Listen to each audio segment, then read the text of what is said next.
po, i-play po sana, isusurprise ko po sana siya na may message po kayo sa kanya. Kung okay lang po. Sige. Oo. Sige po, magsalita na po kayo. Jessica, anak, maraming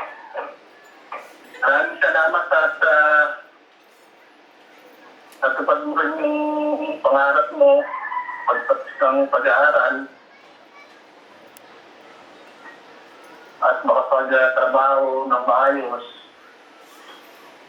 At the same time, karoon ka ng isang kaibigan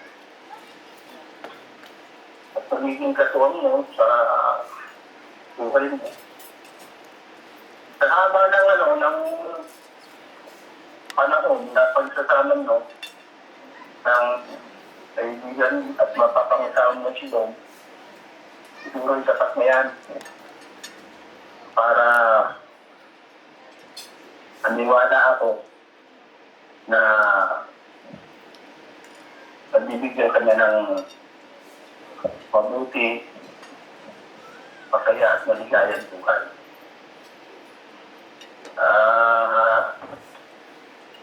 Kami masyado akong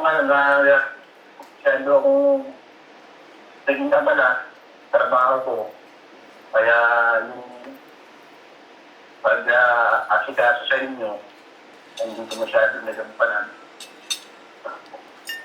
Anyway, alam kong matatalino kayo. At magbubuti ng bata. At sana ay naunawaan nyo ang nangyari sa amin ng mama nyo. Hindi sana maging hadlang ang nangyaring amin. O hindi maayos na pagkasama namin ng mama nyo na maging dahilan para maging nag-bring sa pagsasama ni Ed. Anyway, ako'y masaya at kahit pa paano dahil narating mo yung pangarap mo.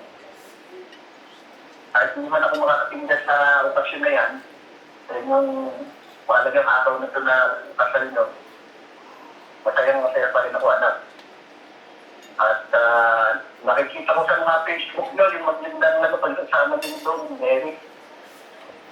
Welcome na siya sa puso ko.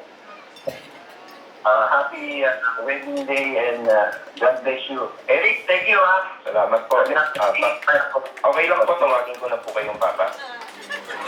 Oo, salamat. Salamat po pa. Ano ko lang po, maidagdag ko lang po.